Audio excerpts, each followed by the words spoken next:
Black Star Network is here. Hold no punches. I'm real revolutionary right now. Black power. Support this man, Black Media. He makes sure that our stories are told. Thank you for being the voice of Black America, Roland. Stay black. I love y'all. All momentum we have now, we have to keep this going. The video looks phenomenal. See, there's a difference between Black Star Network and Black-owned media and something like CNN. You can't be Black-owned media and be scared. It's time to be smart. Bring your eyeballs home. You dig?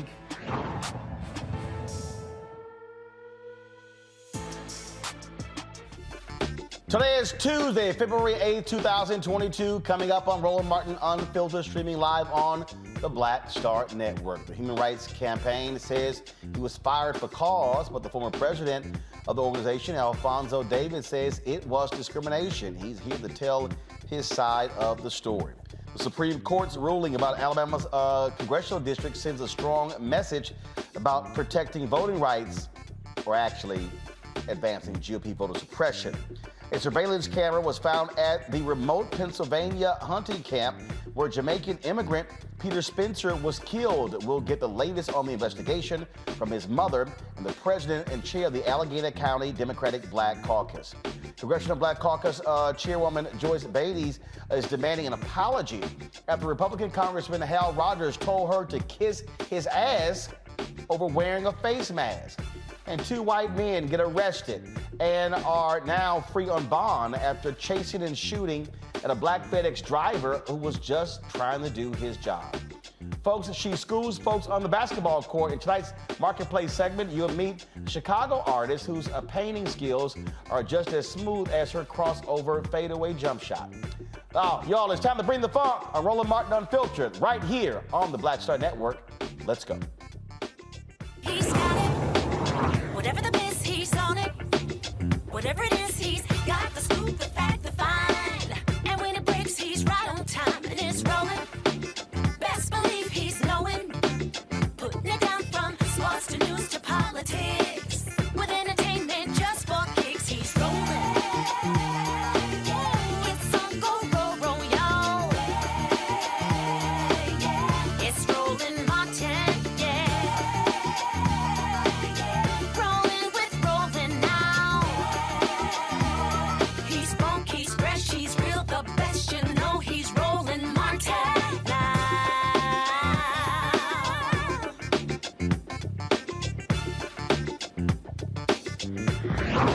Martin. All right, folks, the first black president of the Human Rights Campaign, the largest gay rights advocacy group in the country, is suing the organization for racial discrimination and unequal pay. Alfonso David says he was terminated in September because of his race. HRC says he was fired for cause and his involvement in the case of former New York Governor Andrew Cuomo. He joins us right now. I'm glad to have you on the show. So let's walk through this. They say you were fired because you were involved in, depositions show, your involvement in aiding Andrew Cuomo, then governor of New York, that your actions in that case violated your contract. What say you? Well, first, Roland, thank you. Thank you for having me on. Thank you for what you do. I think we need to start from the beginning because in case folks don't know this, I worked in state government for 12 years. I worked as the governor's counsel for 4 of those years. And after I left state government, after working on marriage equality, working on criminal justice reforms, working on the MWBE policy, after I left state government a year and a half later, I received a phone call from the state asking for my files. They wanted to know where my files were. I told them my files should be in my office. They then asked me whether or not I had a copy of a memo, which I did because I saved all of my. That is something that all lawyers do. And in some states, you're required to do that. And I provided them a copy of the memo that I had in my possession, which I was required to do by law. After that, the Attorney General conducted an investigation into allegations against the governor that women had claimed that he had engaged in harassment, sexual harassment to be specific. And during their investigation, they asked to speak to me and told me that I was legally prohibited from speaking to anyone about the investigation or the fact that they were interviewing me as a result of their investigation. I was not the subject of their investigation. They were talking to me and a number of other people. The Attorney General then issues a report of their investigation. And in their report, they indicate that they spoke to me. The report wasn't about me. The report was about the governor. I then told HRC that they should do an independent probe because they were asking questions about my engagement. I said, do an independent review, and this will clarify the facts for everyone, which they agreed to do. And they also said they would be transparent in their findings. Fast forward 3.5 weeks later, the organization then asked me to resign without telling me the findings of their investigation. They didn't disclose a report, even though they said they would be transparent in their findings. And now they're saying they're firing me because I was interviewed by the Attorney General, because I worked for the governor, because I provided a report or a memo that I was legally obligated to provide. This is nothing more than basic race discrimination. And I'm not pulling at straws here. This is an organization that has already been accused of systemic racial bias. In 2015, there were the majority of employees in that organization said that it was rife with racial bias. Every single senior manager in that organization said they saw disparaging remarks against Black and brown people and other marginalized groups. And guess what? When that happened in 2015, their white president was not fired. Their white president was not sanctioned. Their white president was not asked to resign. But I was. That is the classic case of different standards applying to people based on race.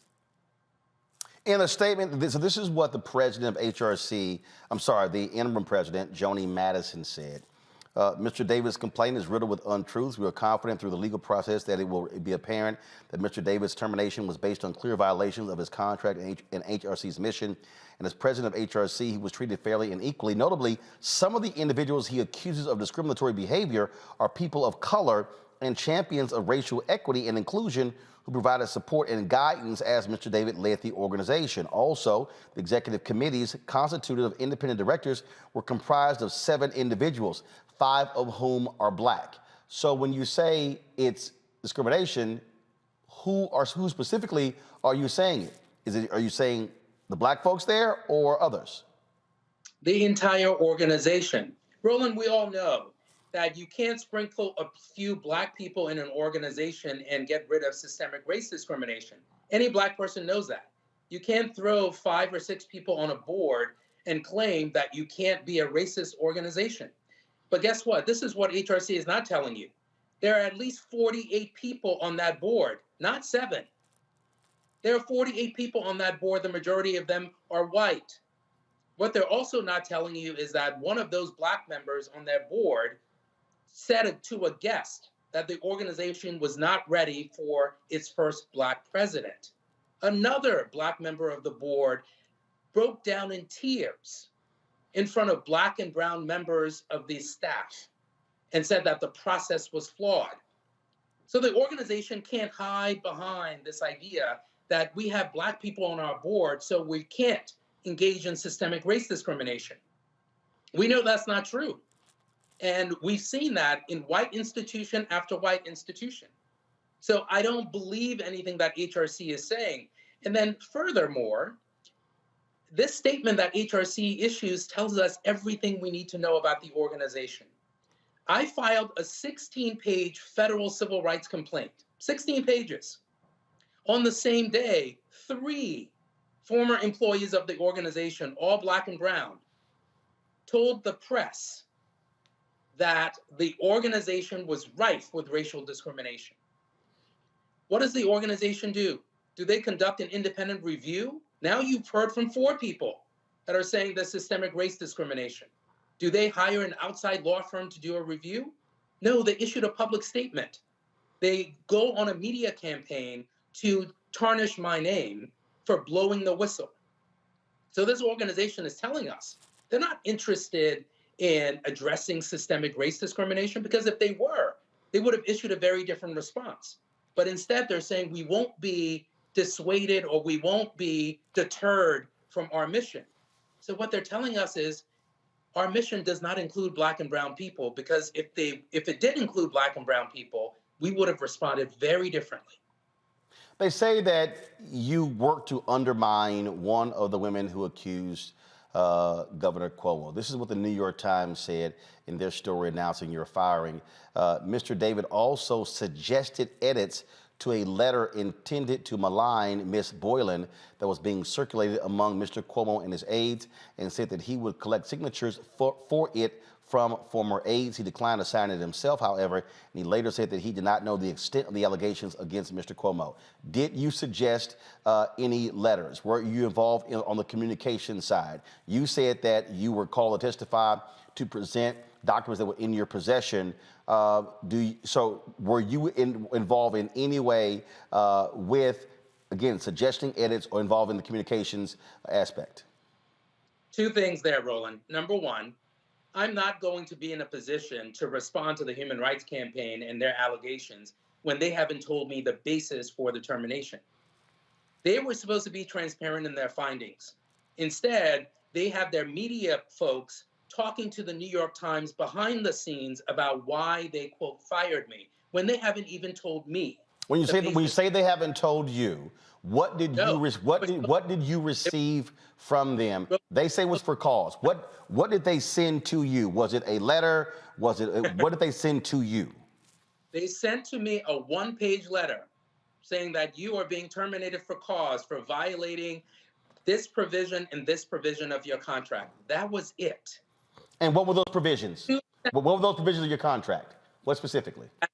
That reputational damage to the organization. That was it, Roland. I wasn't told the reasons for my termination. And with respect to the specific letter you're referencing, I never drafted a letter. The Attorney General's report doesn't say that. So I'm not going to be put in a position to defend myself regarding allegations that the Human Rights Campaign is now advancing, but never actually told me. Think about it. You work for an employer. The employer says, we're going to conduct this independent review and we're going to be transparent. And then the employer calls you and says, you should resign. And you say, what are the findings? And the employer says, we're not going to issue any findings. And you say, well, you have an obligation to tell me the basis for your termination. And then they fire you. Did they take this to mediation, arbitration? Did they try to settle? Did they offer you a severance package? Did you accept? Did you reject it? No. Answer to all of those is no. Without getting into the details here, we actually sought to engage with this organization and get more information. And we were told, their lawyers told my lawyers, there is no report. There are no findings that we can share with him. This is supposed to be a civil rights organization. Where's transparency? Where's due process?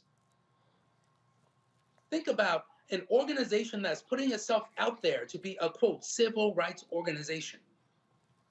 And yet they're going to fire the first Black president without being transparent and without honoring due process. And I said to them, Roland, if you don't want to disclose to the public your findings, you should at least disclose it to me because I'm directly affected. We're not issuing any findings. We don't believe we have an obligation to issue any findings. That was their position. Now, if I were white, this would be very different. Now, again, Morgan Cox, Jody Patterson, who serves as board chairs, they, according to their statement, they explain what the cause was. And then they say that an investigation was conducted through the executive committees of the board, constituted of the independent directors with the assistance of Sidley Austin.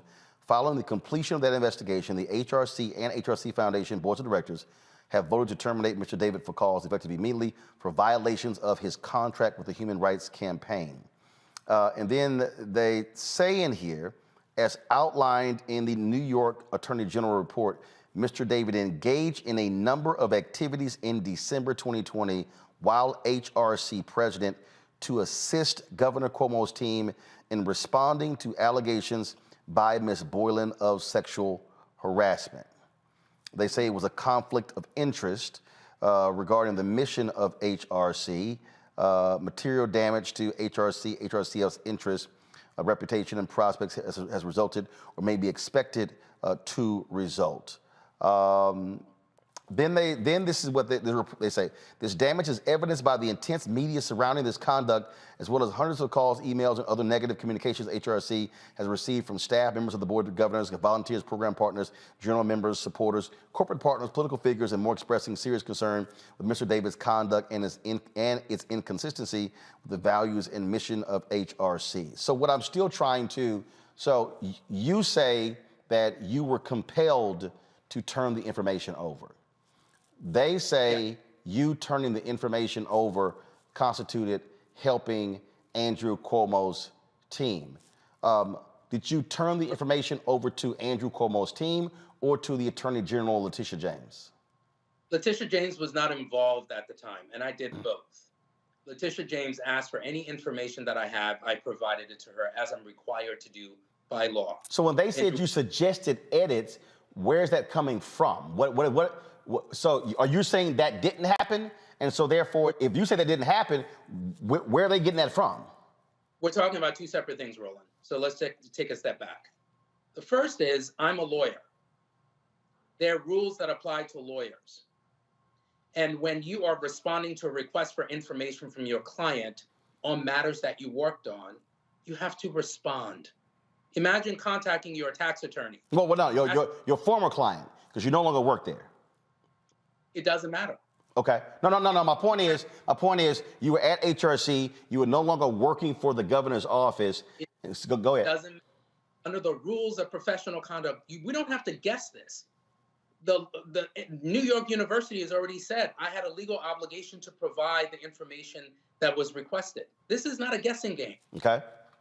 Rules exist, and they should apply to black lawyers in the same way they apply to white lawyers. So that's the first point. The second is, when the Attorney General conducted her investigation, they specifically advised me that I was legally prohibited from discussing the fact that I was being interviewed or providing any information to anyone. When you say they, meaning the Attorney General's office? Correct. Did you get that in writing? Did you present that to HRC? Yes. And Roland, this is what's fascinating, right? HRC knew all of this. They conducted their independent review. They have this information, and yet they are now claiming, and I don't even know this statement that you're referencing. I haven't even seen it, if it recently came out. So this is something new now. The bottom line is, HRC, you conducted an independent investigation. Where's the report? Where's the findings? I shouldn't have to guess about the basis for your termination. They can't answer that question, Roland. It's a very simple question. Where are the findings? You conducted an independent review. Where are the findings? If you were only going to rely on the Attorney General's report, there would be no need to do an independent investigation.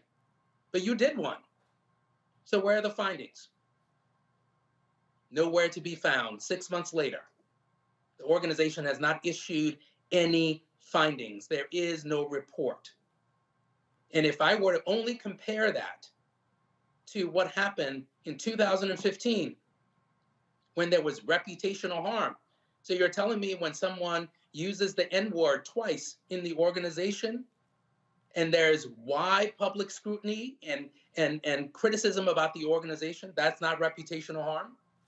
Who used the N-word? There was a vice president working at the Human Rights Campaign. That person used the N-word twice. When you were president, or were you president before you became president? So the former president was running the organization, a white man.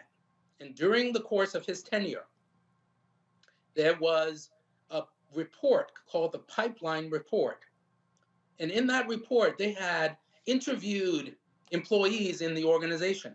They had interviewed every single manager. And they said, the majority of employees said that the organization was rife with racial bias. Every single senior manager in the organization said that they had heard or witnessed disparaging remarks or comments regarding minority employees. They said that the minority employees said that they were tokenized in the organization. Fast forward a few years later, one of the senior managers uses the N-word twice in the organization. What happens to the president of the organization at that time? What happens to the white president? Nothing. This is all in the press. What happened to the person who used the N-word? Were they fired?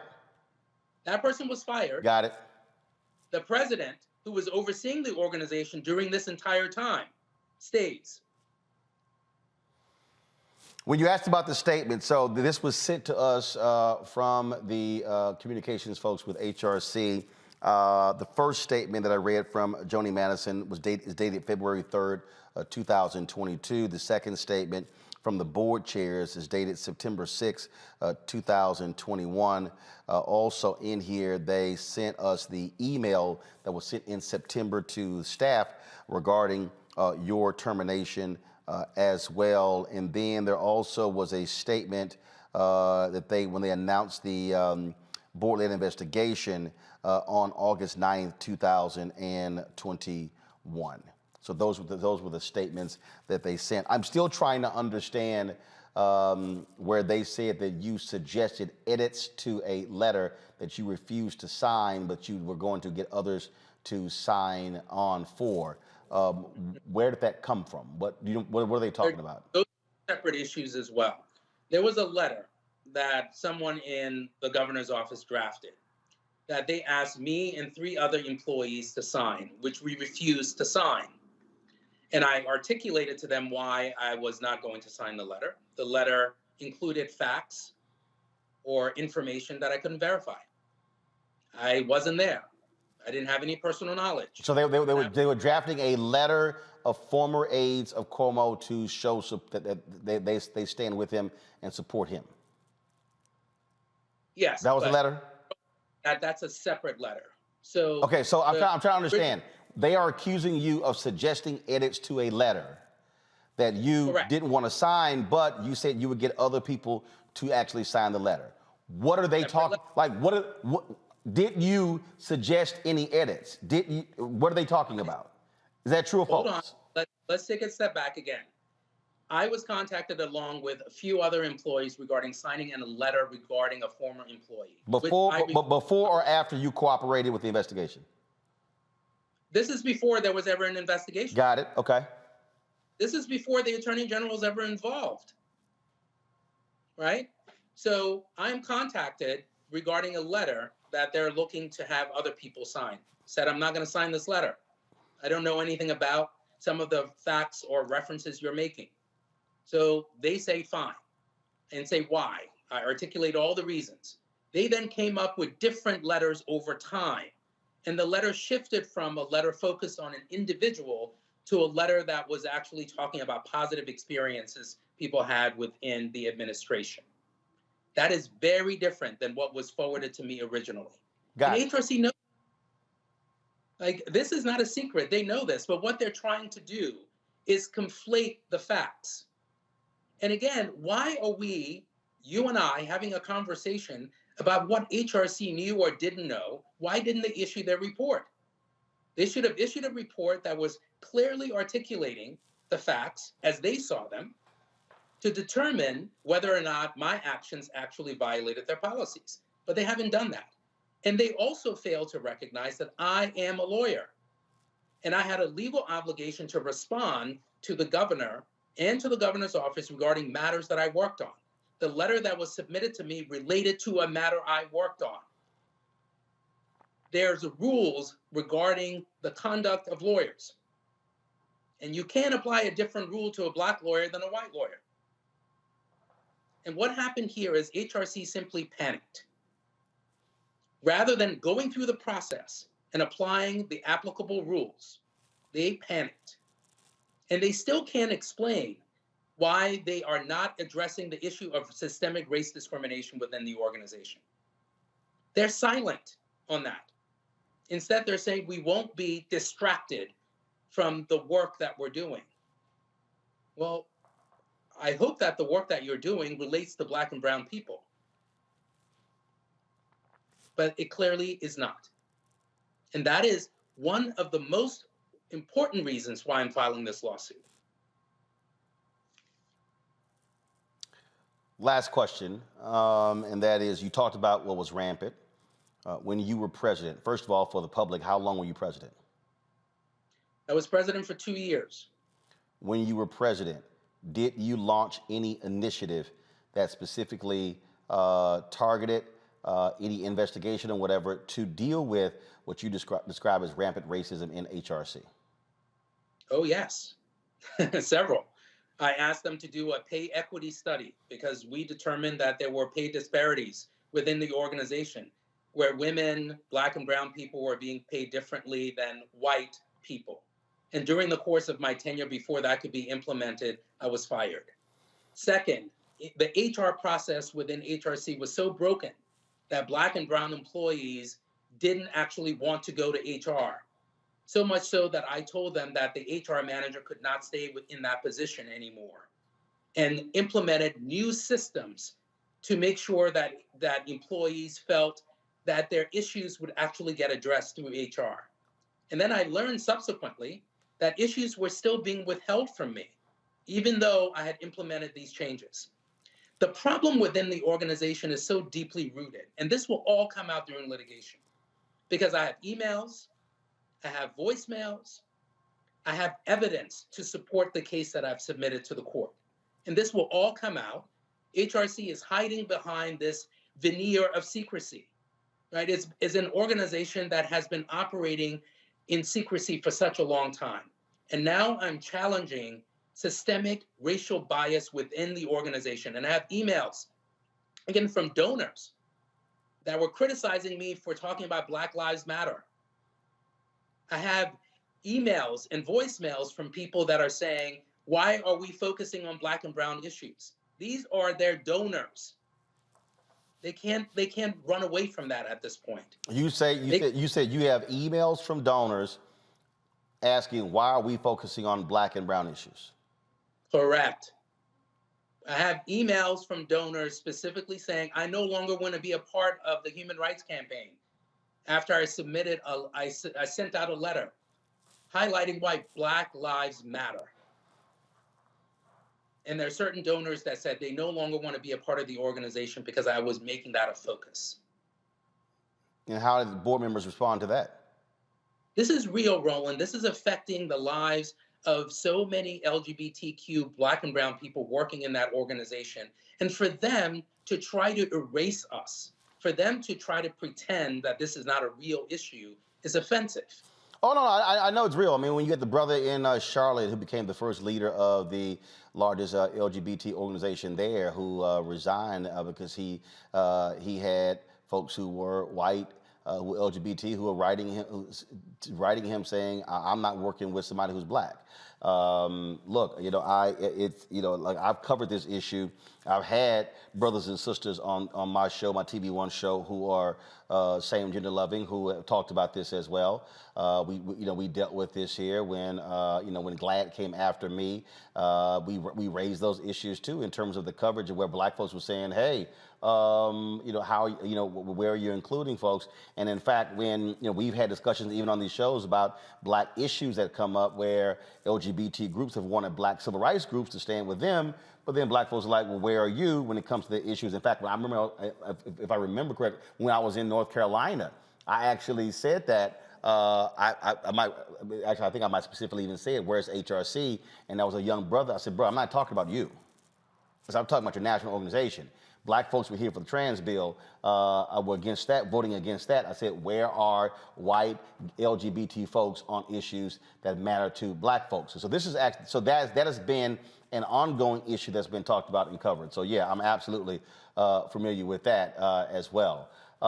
What's the next step for you? What's next? I continue to work on behalf of marginalized communities. I've done this for more than 20 years. And this episode is not going to dissuade me from continuing my mission in this life. I believe that God put me on this earth to do something meaningful for marginalized communities. And I've been committed to that for more than 20 years in the private sector, the public sector, the not-for-profit sector. So that work will continue. And I'm proud to do this work. And I see this legal challenge as just an extension of that. Roland, after representing people for more than 20 years and having this show up on my doorstep, I had to really think hard about, what do you do now? Do you look the other way and go and take another job and forget this ever happened? And I decided I couldn't look at myself in the mirror because I've met with too many plaintiffs. I've consulted with too many people about injustices, indifference, and discrimination, and I've worked with them to try to seek redress in court. And now it was happening to me. And I feel I have an obligation as a civil rights lawyer who's been doing this work for a long time to see this through. So I'm going to see through this lawsuit, and I'm going to continue the work that I've been doing for more than 2 decades. All right. Alfonso David, we really appreciate it. Thanks a lot. Thank you. All right. I want to bring in my panel right now. Have them here. I want to talk about what we just discussed and some other issues as well. So joining me right now, Mustafa Santiago Ali, formerly with the EPA. Glad to have you on the show. Teresa Lundy, TML Communications out of Philadelphia. Thanks a bunch. Demario Solomon Simmons, civil rights attorney, founder, Justice for Greenwood. So, Teresa, I want to start with you. This is interesting here, looking at this particular case here, what Alfonso lays out. He says, if you fired me for cause, then, and if you had an investigation, present the report. You talk about transparency. This is a nonprofit organization. And should they publicly release a report where they investigated the allegations and then determined that it was true? Should they? Well, I am not a legal expert here. No, that's legal. But I'm talking about this is communications. Because if you release statements saying he was fired for cause, you had an investigation, well, should you release a report that actually details that? Who did you talk to? How did you come to that conclusion? Things along those lines. I think it could be internal. So, I mean, if they wanted to release it to him and then Alfonso then wanted to release it to the public, that's a different story. I'm not sure if it really needed to be a public transcript. I think because he didn't receive it was the issue. And then that's probably what I think really on that. I don't necessarily think it needed to be a public report on why he was fired. I know I wouldn't want a public report of why I'm fired. I would want it in my email box if I was fired. But I think for him not to get it, I think that's a little disconcerting.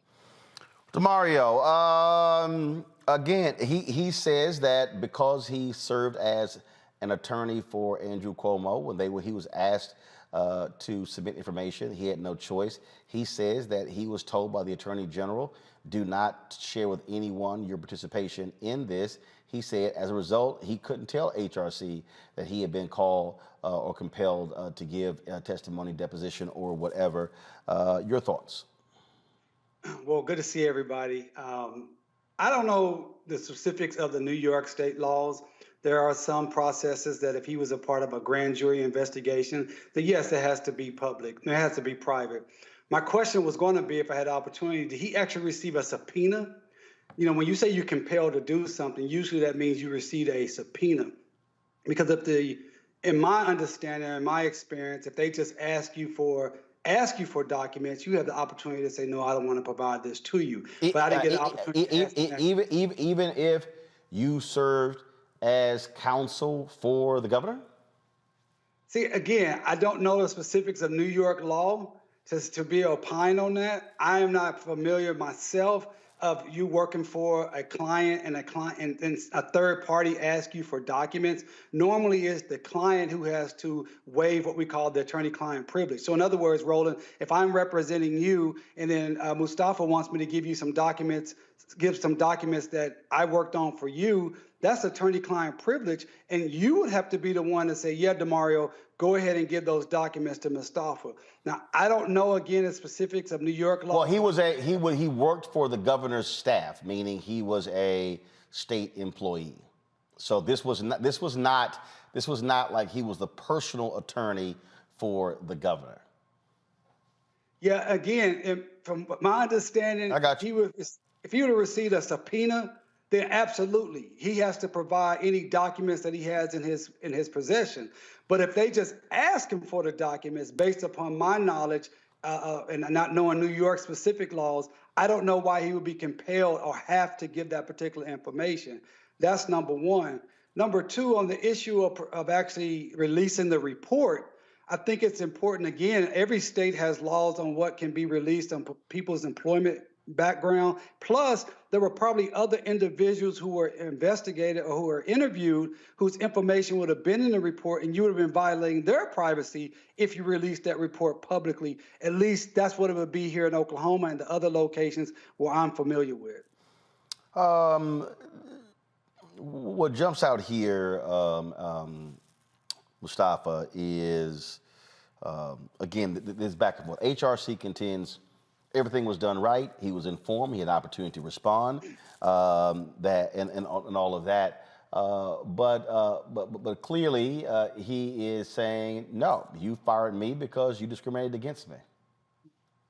Oh, he's asking for transparency. We have to remember that his reputation has now taken a hit from this. And if he is asking folks, okay, bring forward the report. One, let me see what's in it. And then I guess he would make a decision then if he wanted to share that with the broader audience. I know that he now has a case that's pending, so I'm sure that they would want to keep that information until that plays out over time. You know, I've seen these different types of situations on the federal level where we've been asked because we worked on a particular issue or we were part of a particular subject that we had to bring forward information for those who were doing an analysis for, you know, possible actions.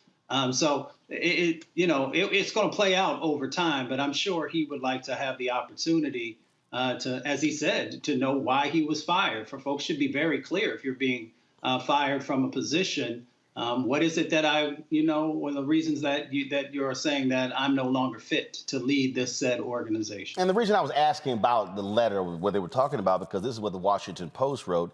David was fired from HRC in September, weeks after New York Attorney General Letitia James revealed that he had helped seek signatories for a letter that sought to undermine the accusations of Cuomo's first sexual harassment accuser, Lindsey Boylan. That letter was part of an effort that amounted to, quote, unlawful retaliation, according to a report on Cuomo's behavior by James's office. And so that's why I was like, okay, what letter are we actually talking about? Did he seek signatories? He said, well, a letter changed over time, but you have the governor's office saying that he sought signatures for this letter. You know, I think what's important here, I have no doubt that this brother dealt with some racism because racism is a part of America and this company is a part of America. I think what's really important here, Roland, for everyone that's listening, something that the brother said that really stood out to me. He said, I have evidence. I have emails. I have text messages. I have documents. So I would say for everyone that's listening to this show tonight, and when you're experiencing this racism on the job, keep the evidence, keep the receipts, because you're going to need that.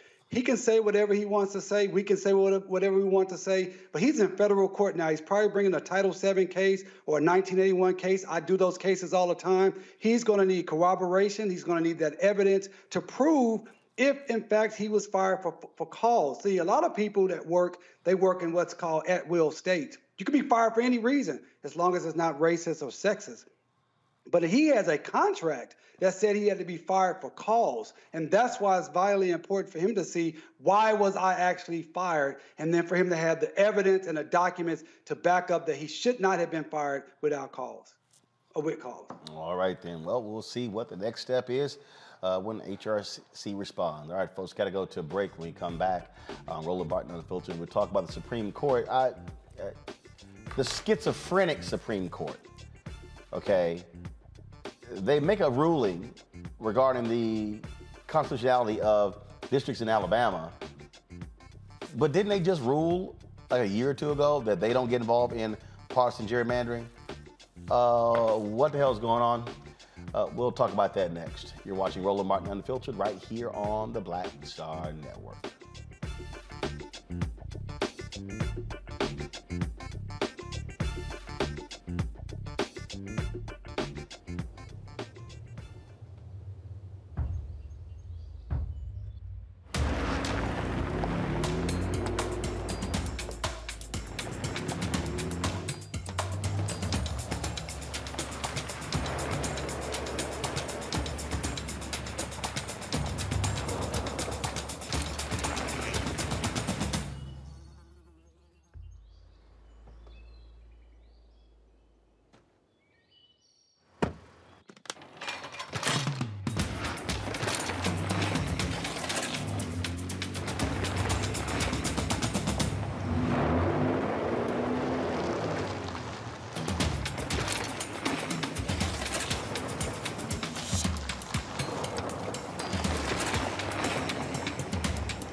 on the next Get Wealthy, why Black women are deeper in student loan debt than anyone else. I wanted to be the next Connie Chung. Nothing was going to get in my way. What was placed in front of me was a promissory note that said that, hey, if you sign this document, you can be able to achieve your dream, not really understanding the full foresight of what I was going to be experiencing right after college. Learn how you can turn it around and get wealthy in the process. Right here on Black Star Network with me, Deborah Owens, America's Wealth Coach, host of Get Wealthy.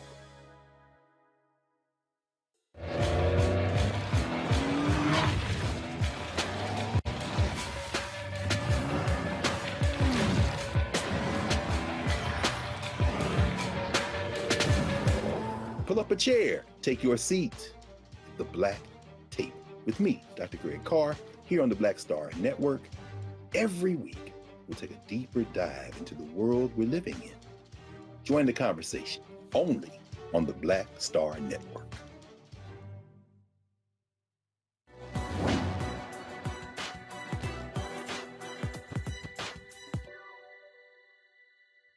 The time is always right to do what is right. Dr. Martin Luther King Jr.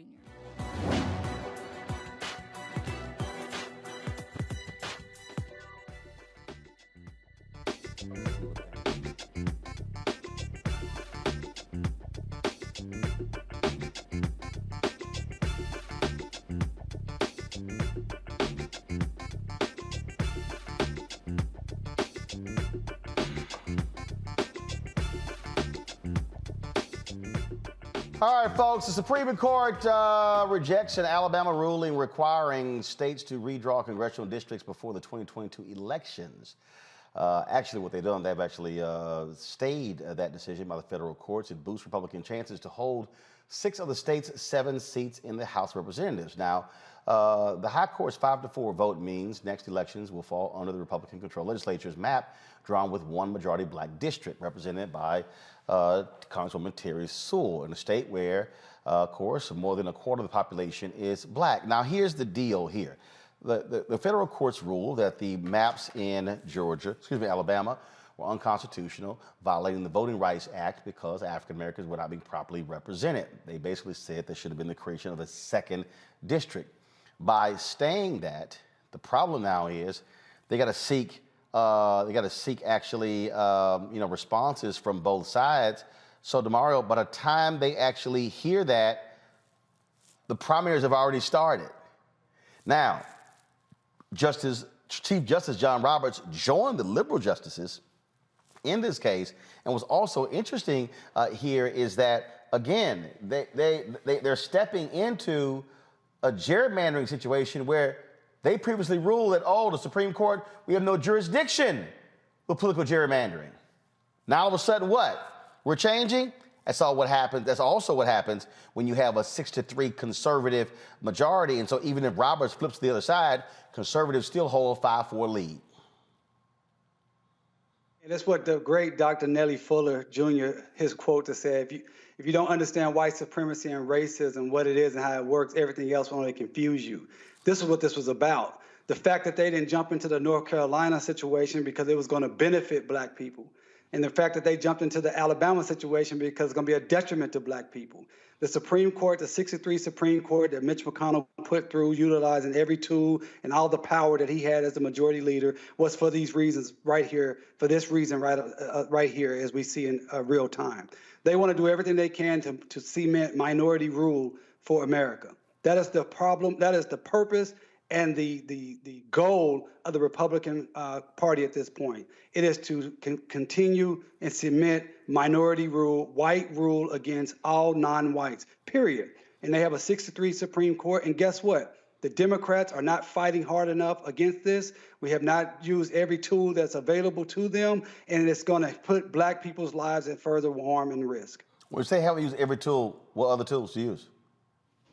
Listen, I'm not a political. But with every tool that's to be used. No, but I'm asking. You said, hold up. You said we haven't used every tool. Okay, give me some tools. Give me a chance. From day one, I've said this should have been the top priority. The top priority should have been voting rights and expanding the court. expanding the court should have been a top priority. You already knew that you were going to lose these decisions 6-3 because it's already gerrymandered at the court. Okay, but Demario, how you going to expand the courts when you have the votes? Have they even asked to do it? Can you first ask? My grandma said, first ask and you will receive. Have they even asked to expand the courts? They don't have the votes. But they haven't even tried.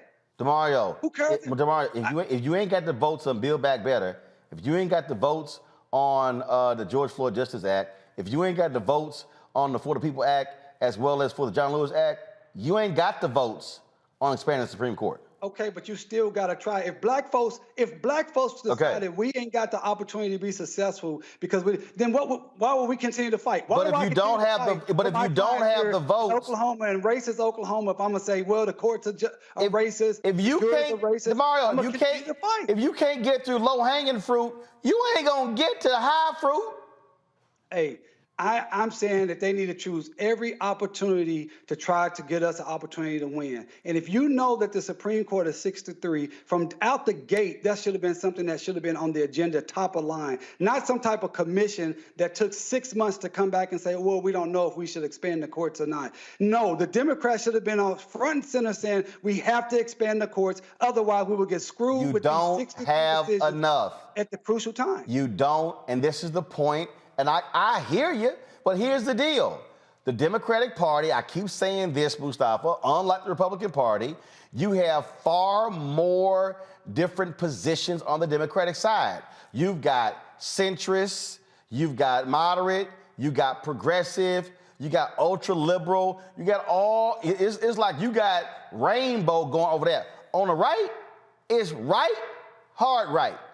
That's it. So the point is, I agree with you. I think they should expand the court. The vote simply ain't there. Well, I think we got to continue to push them. We can't. No. Hold on. You said continue to push them. No, what you have to do is you have to actually expand the majority. Because as it's presently constituted, 50-50, the votes are not there. Look, math is math. It ain't new math. It ain't alternative math.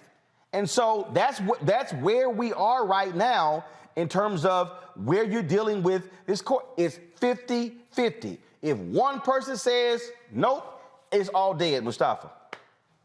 Well, I understand where Brother Demario is coming from, that he wants us to actually utilize our power, but to build that power means that we got to better educate our communities on how critical the courts are, from the Supreme Court all the way down, and how our vote can translate into making sure that we actually have some fairness inside of the courts, and to make sure that when the laws are being interpreted, that they're not just, right-leaning, which we see now from the conservative judges that are out there, that make the job of getting justice so much more difficult.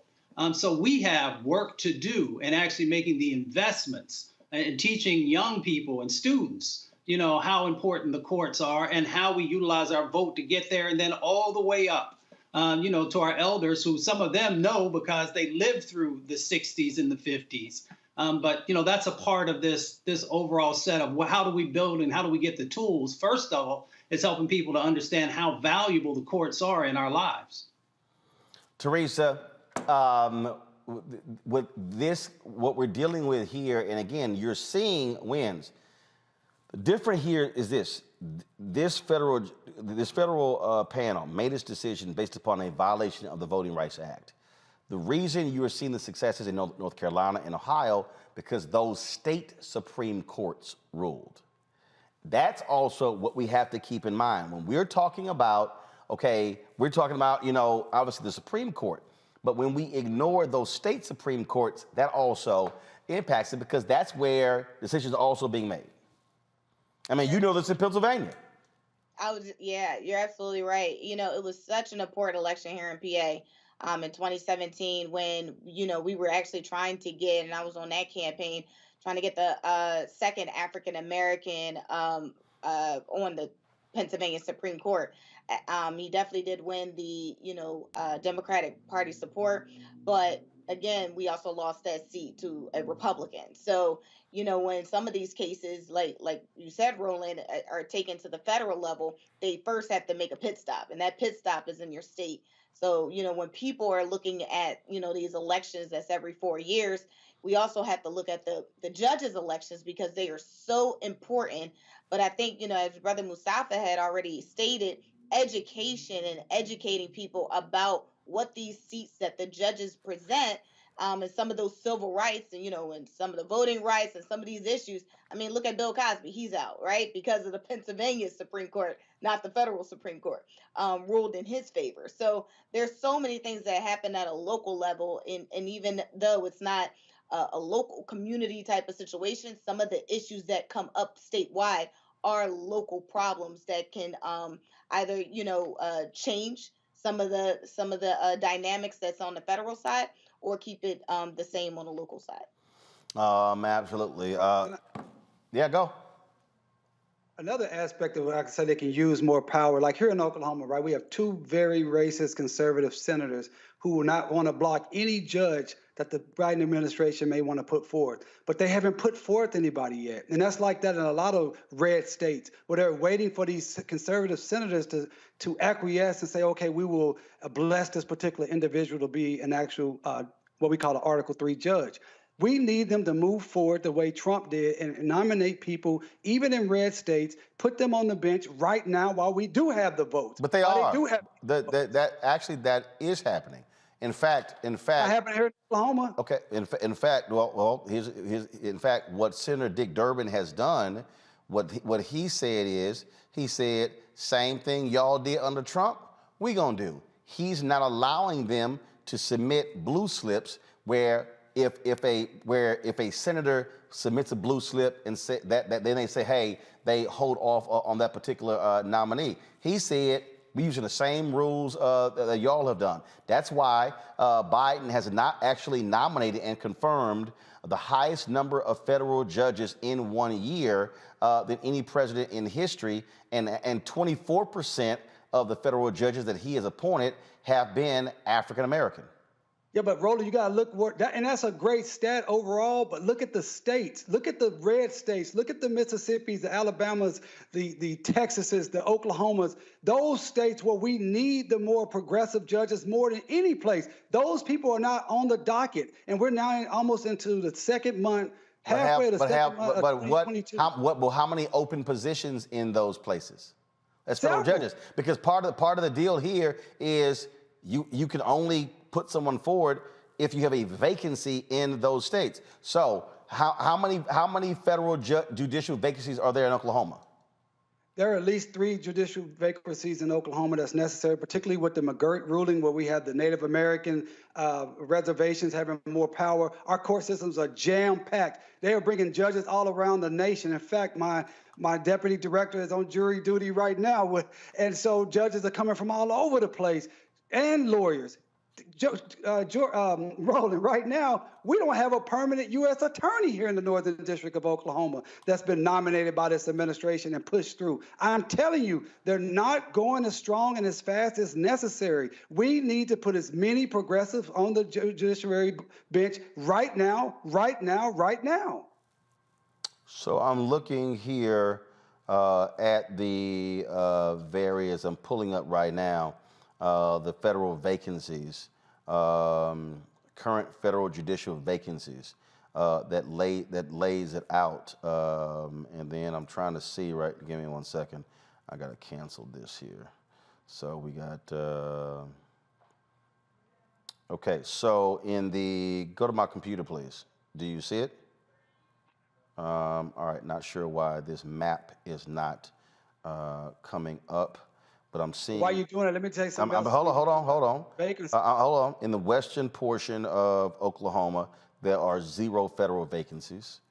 In the eastern portion of Oklahoma, it says there are 0 federal vacancies. Then it says in the northern district, it says there are it's 25%, but that's percentage, but it doesn't tell me how many positions that is. But let me explain that. Hold on. In Louisiana, I'm going through here. I'm looking at percentage of vacancies. So like in Mississippi, Southern Mississippi, 0% vacancies. Northern Mississippi says 33. And then you have in Alabama, there's only one section of Alabama where you have vacancies. You do not have, for the other 4 areas, for the other 3 areas of Alabama, there are no vacancies. Go ahead. Yeah, but so the vacancies are by percentages, but also we have to understand some inside baseball here. When you have judges who are on what's called senior status, okay, they may not have actually retired, but they're on senior status. They're not actually taking cases, or they may take 1 or 2 cases, and they're waiting for a new replacement to come on. So technically, there's no vacancy, but they're not actually hearing cases. This is what I'm talking about. This is the type of education, as my sister They may has not stated, be hearing and cases, Dr. has but stated. they still have to retire. But this how this works is when they know they have somebody who's going to replace them. This is what Republicans do so much better than Democrats. No, actually, what the Republicans do is go to people, push and prod them to retire. What you've had is, exactly. but that actually has been happening as well. I'm with you. You want it to be faster. But again, when you look at the actual numbers that have actually been confirmed, again, you can appoint all day. You still got to get them confirmed. That's also a fundamental issue. And so that's one of the things that they also have done. And so this administration has done a hell of a lot better job than previous ones when it came to pushing federal judges. Absolutely. And so like for instance, I'm right here. If you go to my, I'm not quite sure why. Let me just see why we're not seeing my computer here. Let's see if this will do it. Hopefully this does it. So this here is a press release that the White House submitted January 19th, 2022, where he announced the next round, 13 the additional judges, and these were judges that were for Court of Appeals here, then you go here for Western District of Washington, Eastern District of New York, Eastern District of California, Southern District of California, Eastern District of New York, Southern District of New York, District of Colorado. Those were the ones for January 19th. So, look. What did all those states have in common? What do you mean? What did all those states have? Are any of those red states? Any of those states where no, hold up. See, you can be a red state or a blue state, but depending upon what the federal judicial area, there could also be a red area of a blue state. We got to remember, okay, Michigan is a blue state, but outside of 2 or 3 cities, that's Alabama. Pennsylvania is a blue state, but outside of Pittsburgh and Philadelphia, that's Alabama. And so that's the other deal as well. You have areas of those states where you have that are very conservative. So if you talk about Western New York, upstate New York, that ain't like, super blue. So you have that as well. And so I understand your point. What I'm also saying is you've got areas in state, like you take Minnesota. Minnesota used to be a hardcore blue state. It's a lot of red outside of Minneapolis and St. Paul. So we got to just recognize how these things are happening as well. Hold tight 1 second. We come back. We got to talk about this case out of Philadelphia. Out of Pennsylvania. Remember the Jamaican immigrant shot and killed by these 4 white guys? Well, apparently a camera could have captured what took place. When we come back, we're going to talk with his mother. Folks, you don't want to miss this. You're watching Roland Martin Unfiltered on the Black Star Network. Don't forget, support what we do. Get the app, Black Star Network. Folks, I just got the text message. We're about 153 or so away from hitting 30,000 downloads. So let's get it going. Download on your Apple phone, Android phone, Apple TV, Android TV, Roku, Amazon Fire, Xbox, and Samsung Smart TV as well. You can support our Bring the Funk fan club, folks, of course, at Cash App, $RM Unfiltered, PayPal is R Martin Unfiltered, Venmo is RM Unfiltered, Zelle is Roland@RolandSMartin.com, Roland@RolandMartinUnfiltered.com. So please hit us there, and we come back again. You don't want to miss this conversation we have next, folks. We'll be back in a moment.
I'm Dr. Jackie Hood Martin, and I have a question for you. Ever feel as if your life is teetering and the weight and pressure of the world is consistently on your shoulders? Well, let me tell you, living a balanced life isn't easy. Join me each Tuesday on Black Star Network for a Balanced Life with Dr. Jackie.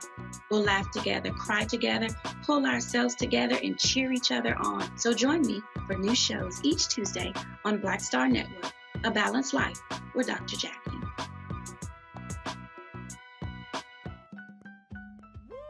We're all impacted by the culture, whether we know it or not. From politics to music and entertainment, it's a huge part of our lives, and we're going to talk about it every day right here on The Culture with me, Faraji Muhammad, only on the Black Star Network.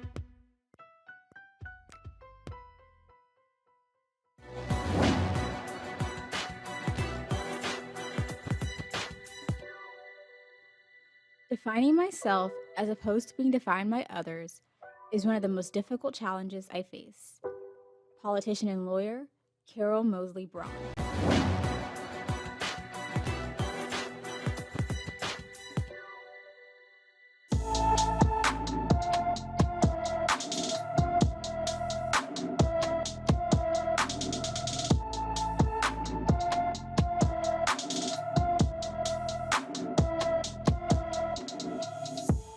All right, folks, we always focus on black and missing. Here is Alexandria Gant. She's 5'6", weighs 127 pounds. Hair is brown. Eye color is brown. She's been missing from Rochester, New York. Rochester, New York. Folks, any information, please call the Rochester Police Department, 585-428-6666, 585-428-6666. This story out of Pennsylvania. We have been covering this for some time. It is an extremely strange story. A strange story, and that is, Jamaican immigrant Peter Spencer, who was shot 9 times when he went on, whether it was a hunting trip, I don't know what they actually call it, with some colleagues. He was the only black person on this December camping trip. The former co-worker. Now, no one has been arrested. The white men are claiming self-defense, and there are reports of a surveillance camera at the cabin where Spencer was murdered. There's no word on if there's anything on that video or if any video even exists. We reached out to the Venango County District Attorney, Sean White, for a statement. We have not gotten a response. Joining us now is from Pennsylvania, Peter Spencer's mother, Isilda Spencer Henry, and the chair of the Allegheny County Democratic Caucus, William Anderson. Glad to have both of you here. And so is that correct? Isilda, is that correct? Yeah. Okay, all right. So I want to make sure get the name right. All right, so let's talk about this surveillance camera. How did y'all find out that there was a camera there? So the surveillance camera was actually discovered during an investigation by our local reporter, Chandy Chapman from WTAE. Their investigative reporter went out to Venango County to the address where Peter was dropped off, and then he discovered there were surveillance cameras outside of the location. So again, it was a camping trip with coworkers. Did he know all of the people there, or just the one former coworker? Well, we're really not sure. We know that the coworker, when he was dropped off that we recognize that the coworker was recognized Nathan Myers, but we're not sure whether he knew the other people that were there. What is still baffling to us, Isilda, is how your son can be shot 9 times and the folks who there had guns, no one gets taken down to the police station. really crazy. I asked him that question, that there's a man who was shot 9 times. No one else got shot, but at the same time, no one is held accountable for it. So I stand up and argued with the police. I said, you're not doing your work. So what has been the response? I reached out to sent an email to the Jamaican ambassador to the United States. Have not heard from him. What have y'all heard from Jamaican officials? Have they pressed the Biden administration, the Department of Justice, to get involved in this case? Well, actually, a few weeks ago, I traveled to Washington, D.C. and went to the Jamaican embassy myself. And I spoke to the chief security officer and asked that exact question. Right? I went to D.C. because when we had met with them a week prior, they had promised to send me an email updating me on what they were doing to demand justice for Peter Spencer. So when I went to the embassy and I spoke with the security general, they still didn't have any answers. They told me that they were aware of the situation and that basically the same thing that our news reporter reported. So they didn't give me any affirmative answers of what they were doing.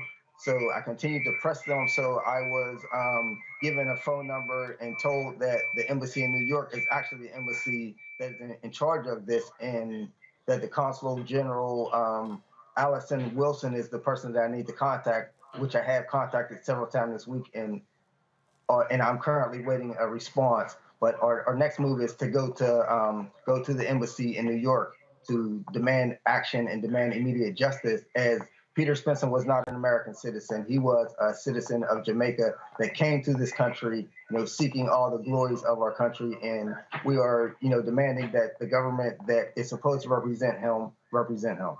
Isilda, do you feel?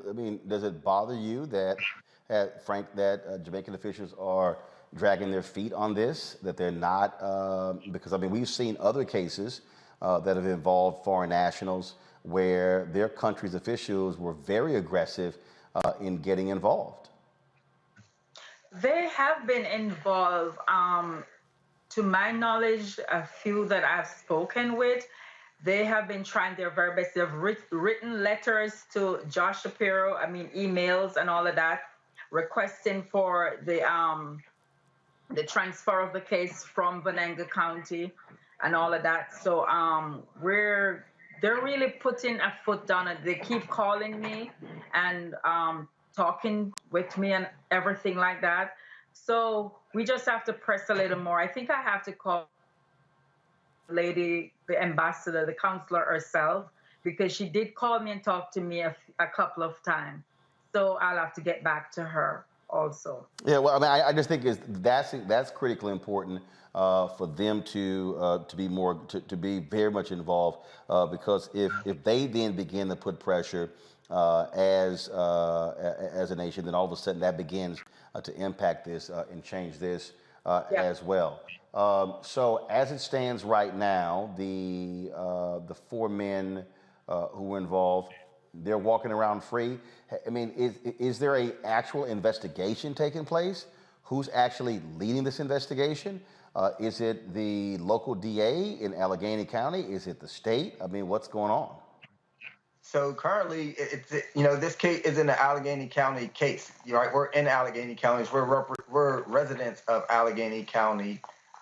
Peter was a resident of Allegheny County, but this happened in Venango County.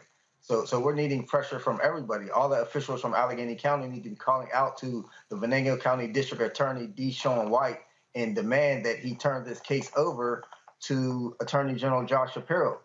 So because of the laws in Pennsylvania, without that reference of the case to the Attorney General cannot get involved with this case. So we're demanding that everyone get involved. We need to hear from elected officials in Allegheny County and across across the country and across the world to put pressure on the Venango County District Attorney so that we can get justice for this family, right? It's been almost 2 months. Tahila Spencer is Peter Spencer's brother. He also joins us. Tahila, just your thoughts about this case and what's going on. Yep, you're there. We got you. Talk. Go ahead and talk. I think you're on mute. Thought I turned it There up. you go. Now you're good now. Go ahead. Hey, how you guys doing? My name is Tahila Spencer. I'm Peter's brother. I don't know. What did you guys? What I asked is, I mean, obviously, this has been 2 months, and not enough has been done. What are you asking folks to do? What is it that you want to happen, whether it's the Jamaican government or the Department of Justice?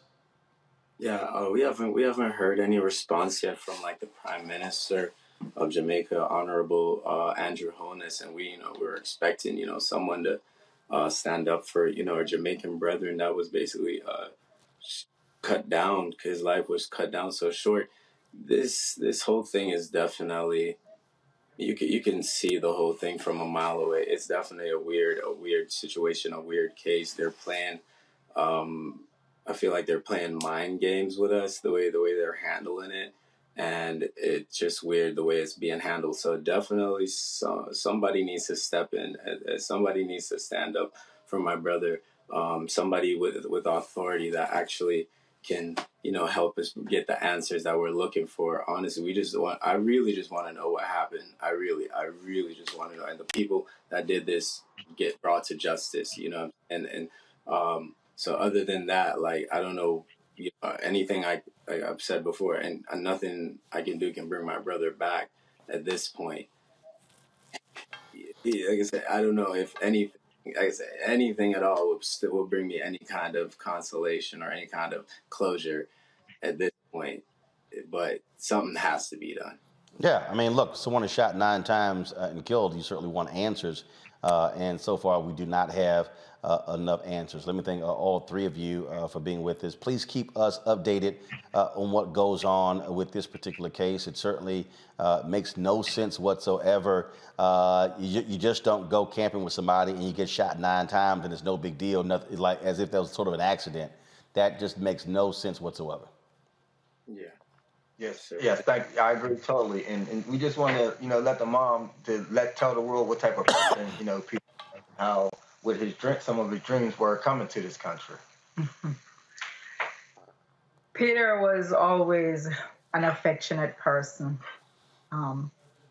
very caring. People might think that because it's my son, I'm trying to put over, but it's not, because we hear from people that I've never met before, that I don't know, and that's the same thing they come with. He's a person who worked hard for whatever he have or whatever he want to attain. He put his shoulder to the wheel. His friend would say, "Oh, this little mother picnic so strong." To what he lift, he's not afraid to lift or to do whatever he has to do to make his living. He was a construction worker. He was a salesman. He was also a chef, where we all cook together, and make everybody happy. And he's passionate about whatever he have in his dreams, and he go after it. He don't just speak and stand back. He worked towards it. All right, then. Well, we certainly appreciate that. And again, keep us abreast, and we'll do all that we can as well to help all of you get answers to this sad story. Thank you, guys. Thank you, sir. All right, I appreciate it. Thank you very much. All right, folks. Raphael Warnock, U.S. Senator, pastor, of course, Ebenezer Baptist Church there in Atlanta. He is running for re-election for a full 6-year term to the United States Senate, and he has dropped his first campaign ad for his re-election bid. Watch this. People are tired. People have seen what they've worked their entire lives to build turned upside down at a moment's notice. They're wondering when things will get back to normal, and at the same time not knowing what normal even means anymore. At my heart, I am and always will be a pastor. That means going to work for my congregation. It means understanding the challenges you face and then doing my best to make a difference. Every day I carry your concerns with me. That's why I've worked so hard to protect and create jobs. That's why I know we must make healthcare more affordable. That's why I'm cracking down on the corporations who are raising prices out of control. What I want the people of Georgia to know is that I see you, I hear you, I am you. I understand the work that I was sent to the Senate to do, and that's what I intend to keep doing for Georgia. I'm Raphael Warnock, and I approve this message. Well, the one thing we did not see there, Mustafa, the puppy, that was ubiquitous in many of his ads when he was running in 2020. Obviously, when you run as an incumbent, it's a little bit different. Of course, he's going to be facing a stern test there. Republicans want to take him out. They're running several folks. Herschel Walker is the Donald Trump choice on that side. Polls are showing us a very tight race there. And so this is going to be one of the critical seats Democrats must hold if they want to expand their majority in the U.S. Senate. Well, you know, first of all, Governor Warnock's ad is spot on, especially for Georgia, not just in Georgia. That message plays all across our country. I'm looking forward to the time when he and Herschel Walker are debating each other so that folks can see a serious and significant difference. So the folks can see Herschel up there talking, and I don't know what the Voting Rights Act is. Yeah, not even his, Brother Walker's lack of articulation. That is what it is. Everybody hasn't been blessed with the gift of gab. But if you are going to represent a state, a great state like Georgia, then that means that you've got to have some substance behind the policies that you are fighting for. And those policies have to actually be linked to what everyday folks are asking for. And I know that, Senator Warnock is going to do an excellent job and making sure that folks know exactly where he stands, what the policies are, and how he will help to leverage additional sets of opportunities for Georgia. You know, and this is the point that Teresa, that we keep talking. I mean, people can sit here and they can yell, holler, scream, and say what should happen, what needs to happen, all that sort of stuff. Look, this is the bottom line. If you don't vote, if you don't realize the role that plays, not just when it comes to policy, but what we were talking about when it comes to those federal judges, then you don't understand politics. The reality is this here. You're going to have critical races that Democrats are trying to hold their seats in Georgia, Nevada, okay? But as I've been saying, you hold the line there, and you're able to win Wisconsin, we're able to win Pennsylvania, able to win potentially Ohio. Florida's going to be real tough. You got North Carolina. Hey, you pick up North Carolina, Wisconsin, and Pennsylvania. Now all of a sudden, it's 53-47. It changes the dynamics there. And so people, we talk about you have to connect the dots. You have to connect the dots. Primaries are coming up very soon. In Texas, we're voting in March. Not sure when the primaries are there in Pennsylvania. You have, of course, several people who are running for the U.S. Senate seat there, Democratic and Republican side as well. These are going to be critical elections that are going to determine will you have the votes to break the filibuster to pass the George Floyd Justice Act. And so I know people say, man, we did our part in 2020. Yeah, but guess what? You got to do your part in 2020, 2021, 2022, school board races, county races, city races. Hey, this ain't just, hey, I did it one time, I'm out. Yeah, the essence of politics is about engagement from the local level to the state level to the federal level. So when we are talking about the primaries right now, in Pennsylvania, we're also dealing with redistricting. So people are not sure what district they're actually running for and if they'll be running in the same district if they are incumbents. So if we look at some of the primary elections here, accordingly, it's supposed to be May 17th, but it actually could be pushed back to June. And so that decision still hasn't been finalized or made. So you have everyone trying to make their own individual plans about what's next and what could potentially happen. But you're absolutely right. If we continuously talk about the education of some of these local elections and the importance of these state elections, it absolutely can change, how a state like Pennsylvania and some other, red and states that actually has some blue components, that it can really just change the slate and it change some of the activities. So think part of it is, again, just making people aware and making sure, whatever party, obviously the Democratic Party needs to make sure that every election that there is a budget for educational purposes so people know when to vote. Why am I getting these emails about, individuals either from the federal level or from the state level or local level are asking us for donations? That's because there is some election coming up and they need to be involved. DeMario. Yeah, I agree with Mustafa and Teresa. And when she's talking about a budget, I want to see the Democrats put money into the hands of people like Teresa to build power within the political system, building businesses, advertise with people I think Teresa agrees with you on that one. I think she agrees with you. I think Teresa agrees with you on that one. Absolutely, and they need to advertise, and I appreciate the ad by Senator Warnock. I'm a big fan of his, and I hope that he spends money with black media. But Roland, if you just give me an opportunity, I'm still so touched by that family that we just talked to, with the brother from Jamaica. As you know, I handle these type of cases all over the nation, and to know that they're not getting any cooperation from anyone there in Pennsylvania, it really breaks my heart. I would hope if they're listening that they will find a lawyer that can file a wrongful death lawsuit, and they can conduct their own discovery to try to get some answers. No one is shot 9 times by accident.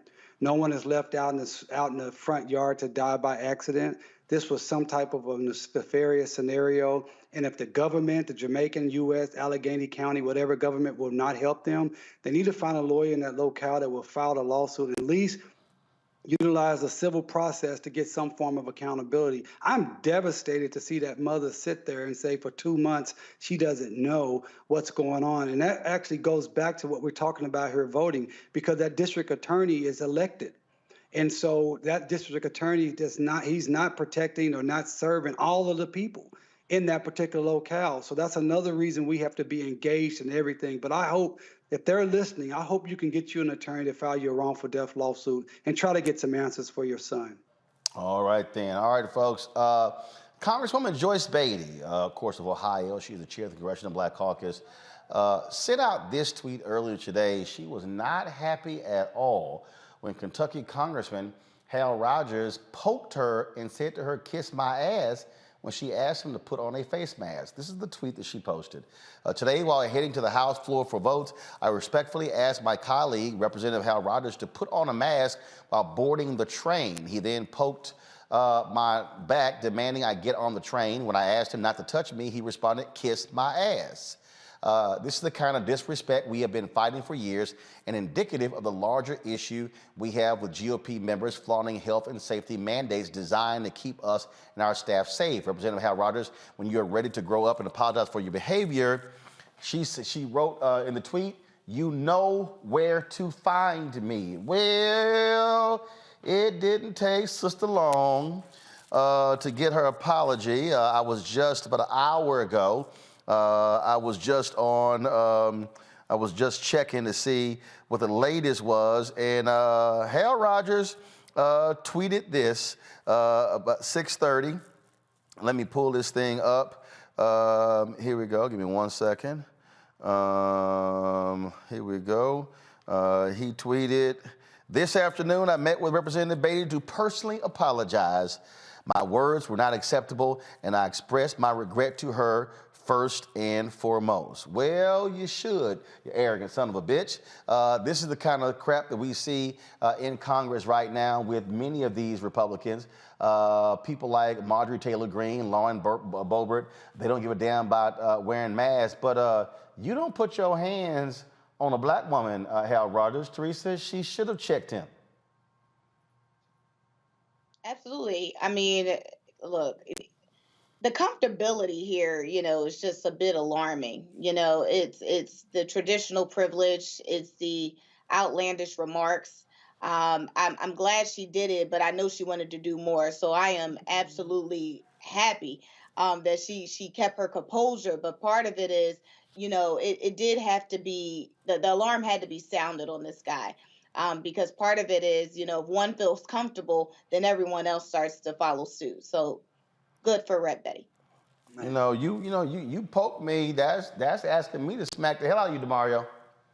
Man, I'm enraged by that. As you know, I spent a lot of time this last year with Congresswoman Beatty with the Congressional Black Caucus. I cannot believe that. I wish that she would have filed a police report, because that is battery. When you touch someone else, that is a crime. And then when he said kiss my ass, that is actually, I would say, assault. He was putting her in imminent danger of being touched or harmed even further. These white supremacists like that, they cannot feel comfortable, as Teresa just stated. They need police reports. If this happens to you out in the real world, people that are listening, file your police report and file a civil lawsuit against these folks. Let them know that they have no right to touch us and treat us as property. How dare him do that to not only a black woman, but the chair of the Congressional Black Caucus, one of our leaders in this country. It enrages me to hear that. I did not know anything about that, and I certainly will be reaching out to Congresswoman Beatty and expressing my support for her and anything that I can do personally to help her with this situation. This is ridiculous. Well, of course, you can't know everything. That's why we got Roland Martin Unfiltered. See, that's the whole point of the show. Mustafa, what you dealing with? You do a great job, my friend. Yeah, I appreciate it. What you dealing with, Mustafa? You're dealing with some arrogant Republicans who are emboldened by Donald Trump, who want to flout masks, they want to flout mandates, they don't care. And you know what? They got to be chin checked. Oh, without a doubt. And, to Representative Rogers, at one time, you had a person in your life by the name of Cynthia and Shirley, your former and current wife, and then you also have a daughter named Allison. So if someone did that to Allison, how would you feel? What kind of repercussions do you think that individual would have needed to receive if they'd done something like that? So we understand the dynamics that are going on. They don't see us quite as full humans. They don't see us and they don't respect us, no matter what our titles are, no matter how many letters we have after our name. These folks continue to see us the same way that their grandparents and their great-grandparents did. The difference is we are no longer silent, and we will no longer allow you to punk us. So we will utilize every tool that's in our arsenal to check you. And these white supremacists, white nationalists, they don't like getting checked. So today, the U.S. Senate, there was a hearing for one of President Biden's nominees, who's an expert on anti-Semitism. Oh, Lord, crybaby ass Senator Ron Johnson of Wisconsin, who's been saying some of the most foul stuff, sucking up to Donald Trump over the last 5 years. He took offense to a tweet where she called something he said white supremacy, white nationalism. Watch this exchange today in the U.S. Senate and listen to this crybaby. You call me names. Let me ask you a question. If somebody came up to you privately, quietly, and said, you're a racist, you're a white supremacist, you're a white nationalist. By the way, I do not believe you are. I would never assume that, because certainly growing up, when I was being taught the commandment that says, do not bear false witness, my Lutheran catechism says, always put the best construction on things. In other words, always assume the best about people, not the worst. So how would you feel if somebody just privately called you racist? First of all, I would say they're wrong. Second of all, I would disagree with them. And as I said earlier, but I want to reiterate that even in my critiques of people, I'm very careful never to ascribe to the person. Well, I thought, I heard that. I thought that was interesting. You say never criticize the person. But that's not true. What you just testified there is false. Because not only did you go on, first of all, you don't know me. You don't know a lot of the people that you have accused online in front of millions of people. You have engaged in the malicious poison. You've accused people you don't know of very vile things. I mean, wouldn't you agree that probably calling somebody a racist is just under murderer and rapist? Calling somebody a racist? It's about as serious and vile accusations you can hurl over against somebody you don't even know. I mean, you've never talked to me. You've never met me. You don't know what's in my heart, do you? No, I have no idea I do not know what's in your heart at all. I know So why would you go on social media and make those charges? And not only me, and by the way, what Senator Rubio said, this position is supposed to be for a nonpartisan. it seems like how you engage in malicious poison is purely partisan. You're hurling these charges against people that are generally one political persuasion. That's not nonpartisan. But again, why did you go on social media and level these vile and horrible charges against people, including me, that you don't even know? You didn't know anything about the Joseph Project. You know about what's in my heart. Why did you do it? Well, first of all, I don't think, as far as I can tell, and I'm happy to have this conversation further or right here, call you personally. I don't call people personally. No, we all know the tweet. It's right here. Right. Okay. You said it's pure and simple. White supremacist nationalism, and then you refer to articles that continue the charge. Do you feel bad about that at all? I mean, do you retract that? I mean, what's your current position on this? Can we allow the witness to answer your questions? As I said earlier, it was not nuanced. I would not do diplomacy by tweet. While I may disagree with what you said specifically, and I think that's a legitimate difference, I certainly did not mean it, and I'm sorry if it was taken, and I'm sorry if I made it in a way that it could be assumed to be a political at the person personally. Well, listen, I appreciate your apology, and I'll accept your apology. It's more than, for example, what the chairman of this committee has done, and other members who've also, callously and cavalierly hurled those same charges that I would consider are malicious poison to our body politic today. But again, appreciate the apology, but I think somebody that has had a 30-year professional career ought to know better. And when you're being nominated and considered for confirmation to a position of diplomacy representing the United States, I certainly cannot support your nomination. I hope my other colleagues won't either. You're just simply not qualified for it. But I wish you the best in life, and I do accept your apology. You know what? We had to deal with 4 years. No. Let me take that back. We had to deal with 9 years of a racist asshole in Donald Trump, Mustafa. We had to deal with this man attacking black women, trashing people on Twitter until they ban his punk ass. And you got all these old weak-ass Republicans, oh my goodness, you said mean stuff about me on Twitter.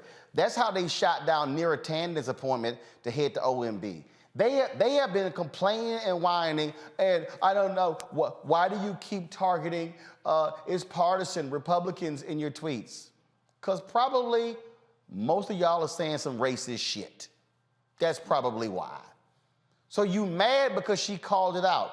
Why don't you just check the BS that you do? I'm so sick of these whiny ass Republicans whining about a damn tweet when they didn't. When Trump says something, this is always their response walking down Capitol Hill. And this is how they would go down the hall. They'd be asking him a question. Sorry, I didn't read the tweet. I can't comment on it. I can't comment. That was their whole deal. Now they got all the time in the world to read tweets. Mm-hmm. Yeah, they use denial as justification for their lack of action and supporting of all kinds of racist actions. If people want for folks to stop calling them racist, stop supporting racist behavior, stop supporting racist pieces of action, stop supporting, all these other types of racism that plays out that anyone with any inkling of intelligence knows is going on and that you are playing a role in propping up. When President Trump was in, like you said, they used to just ignore the majority of the things that he said and that he did that they knew had significant impacts inside of black and brown communities, and they remained silent in many instances. And then now it's gotten good to them. So they'll say something and then they'll turn around and say, that's not what I said.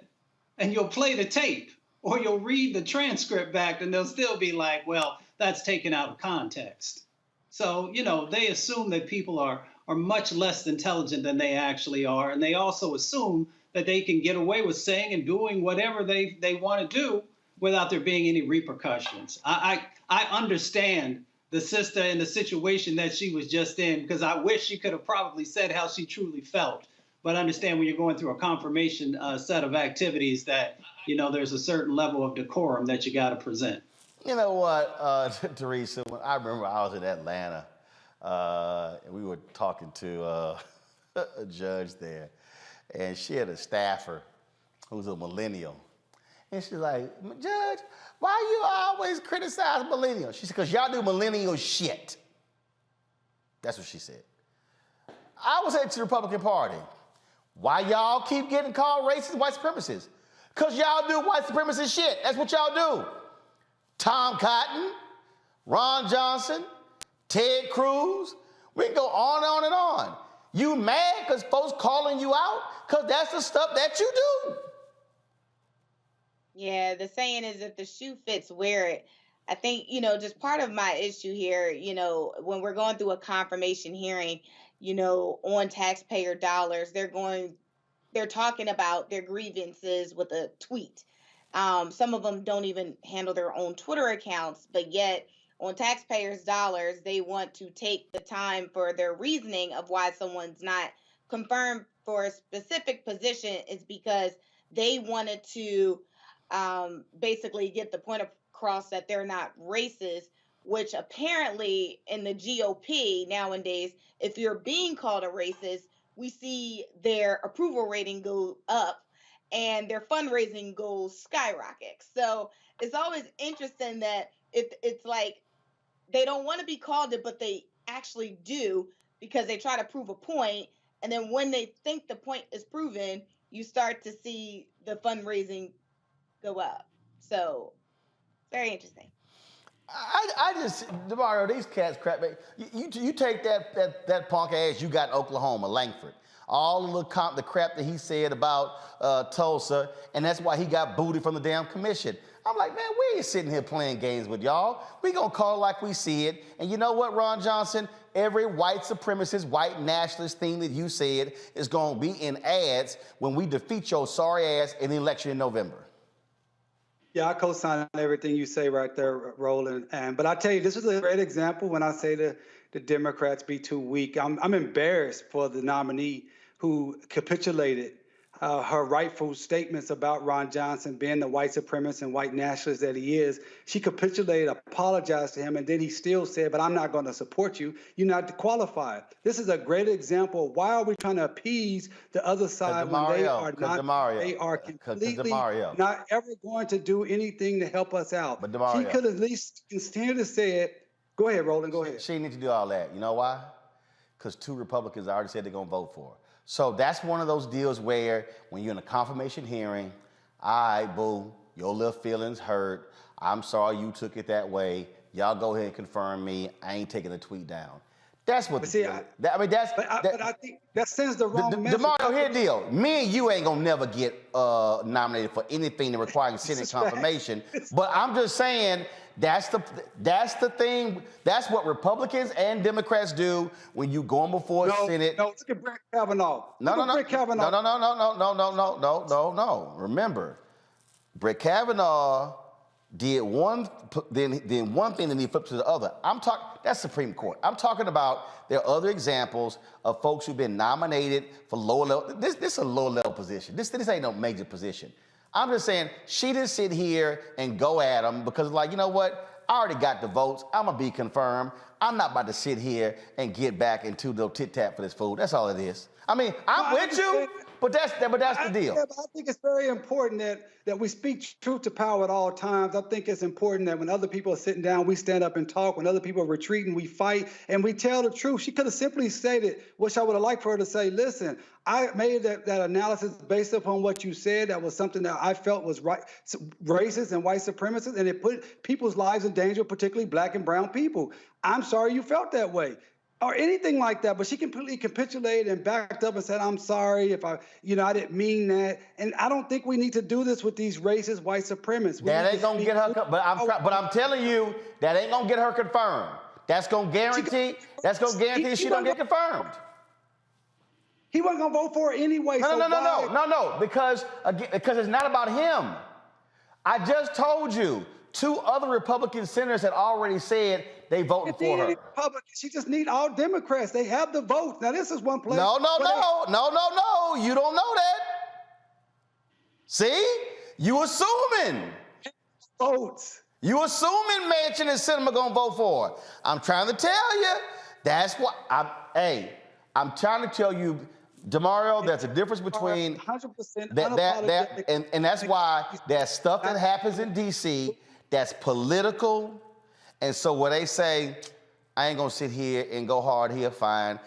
Okay, you little hurt feelings. I'm moving on. I said she had to go hard, Roland. Why did she have to apologize to this punk? No. Actually, if you actually heard it, she didn't apologize. What she said is, she said, I'm sorry you took it that way. But she didn't sit here and say, no, Senator, I'm sorry. I did not call you that. No, she didn't. But that's the confirmation game. It's one of those things where do you want to win the skirmish? Do you want to win the battle, or do you want to win the war? Every fight ain't a war. Some stuff is a skirmish. I understand that, but we shouldn't be apologizing to white supremacists point blank, period. Here's the deal. Here's the deal. You don't waste that much time on him because your whole focus is to take him out in November. And then guess what? It don't matter. See, that's my deal. My deal is he up for re-election.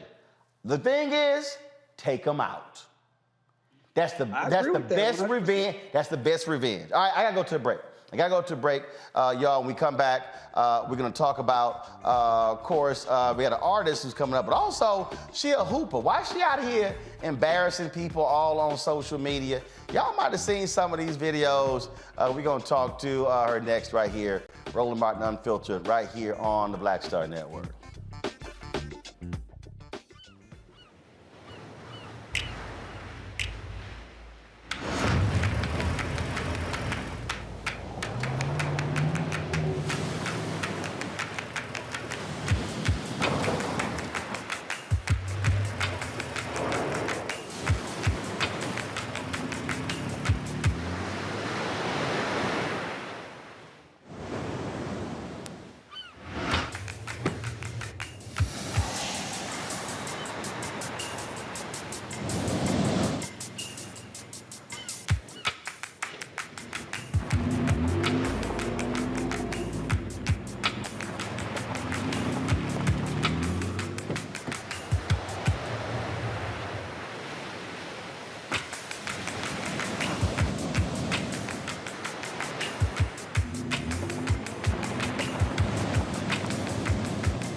Pull up a chair, take your seat.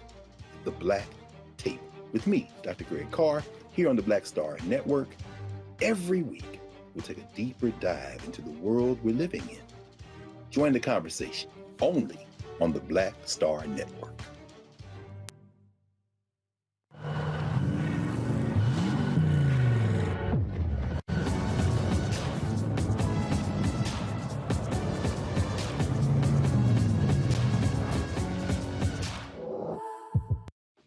My name is Charlie Wilson. Hi, I'm Sally Richardson Whitfield. And I'm DeAndre Whitfield. Hey everybody, this is your man Fred Hammond, and you're watching Roland Martin, my man, Unfiltered.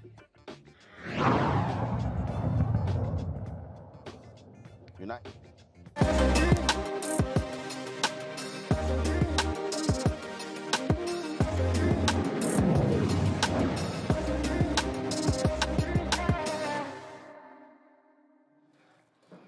All right, y'all. Golfer Mark Lai,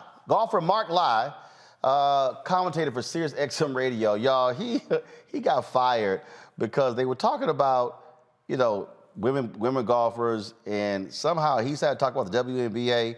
Just listen what this fool said.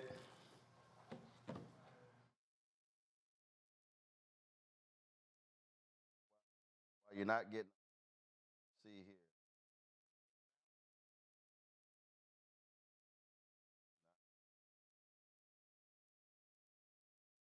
So he made these comments, y'all, while they were talking about. Let me see if I can find another video of it. They were talking about again these various, and he said, "Look, man, if you had to make me watch the WNBA, Lord, I would shoot myself in the head." Well, that did not go over well with the folks at Sirius XM Radio. So Mark ended up getting fired for that, and a lot of people have talked about it. And so, of course, you know, like the rest of these people, oh my God, this is cancel culture. He put this tweet out. He said, the fact that let's see here, let me pose it. The fact that I can't relate to WNBA does not make me sexist in any way. All you haters should listen to the whole segment where I completely glorify women's golf, which I love to cover. Thanks for listening. All right, but here's the deal, though. So you got guys out there who say women can't hoop. Well, what happens when dudes in the gym talk trash and think they better than a sister, and then she start roasting their ass? Yo, watch some of these videos. Watch this. Teams. This is what I did.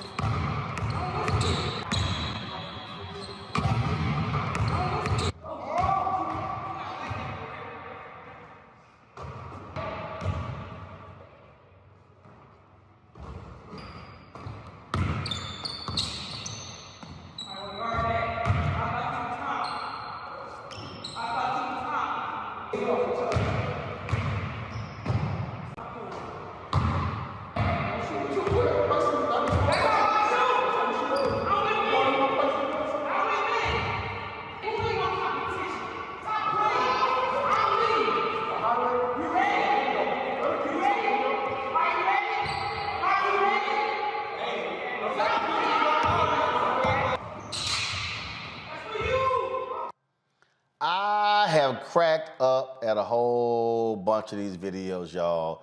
They are hilarious. Y'all got one more? Okay. Okay, play one more. He called me old, so I showed him old school.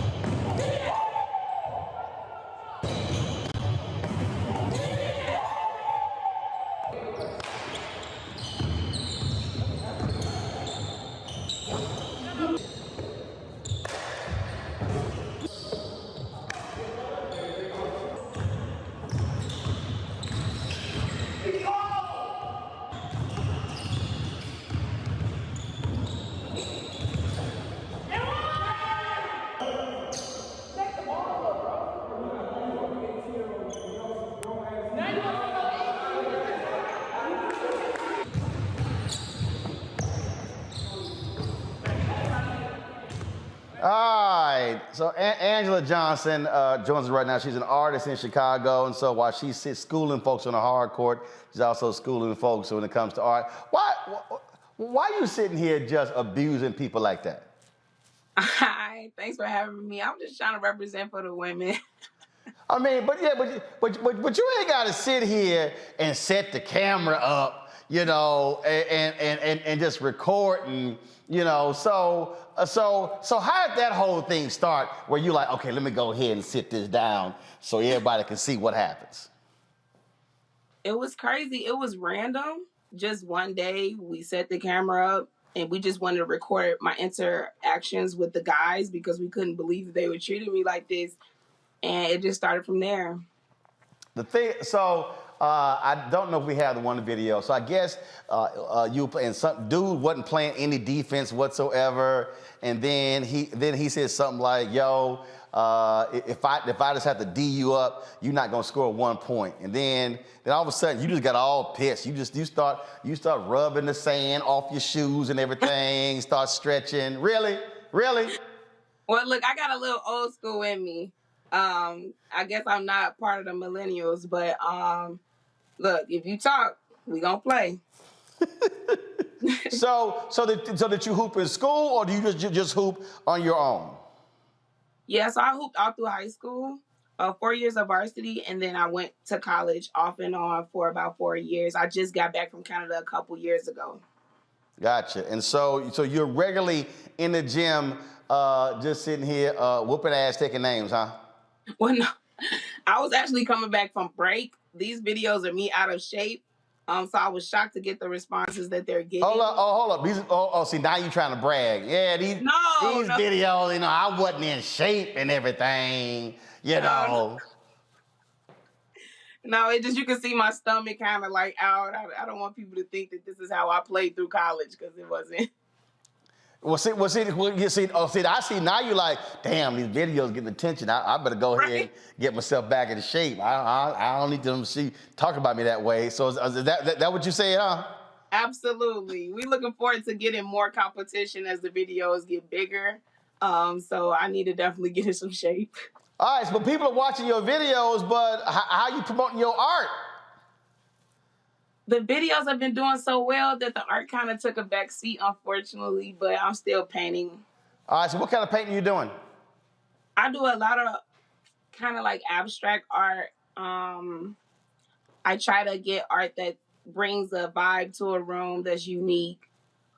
Oh, and that's the basketballs. So yeah. So all of these pieces that you actually painted on basketballs? Well, they're either painted on canvases or on basketballs. Okay.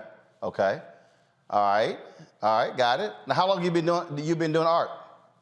I've been doing art for a while. I just got back into it after college, but it's definitely therapy for me, so it's something I appreciate. I love art. Okay, all right then. Let's see here. I know DeMario, he can't hoop. So I'm gonna go ahead and he can look. You can look at DeMario and know he can't hoop. I'm gonna go ahead and start with him. DeMario, go ahead. Well, I'm glad you know, because I gotta get out of here, man. I'm impressed by the young lady. I hoop like a football player that I am. Like I said, you can't hoop. I would have been out there fouling you. I would have been out there pushing you down because you was just schooling those fools. And the little dude first he's talking about you too old. Then he gonna say, "Oh, you a grown woman out here and I'm on the AC." Right. It was amazing. So hey, where are you from? I'm from Chicago, Illinois, South Side. Okay, cool. Well, that's good. I played with sisters just like you that grew up playing with the guys who had no fear and learned how to talk that noise. You only learn that when you're on the court with the best players, period, men or females. And I can tell you got that game. So, hey, Roland's right. If I'm playing you, I'm going to have to give you the elbow. I'm sorry.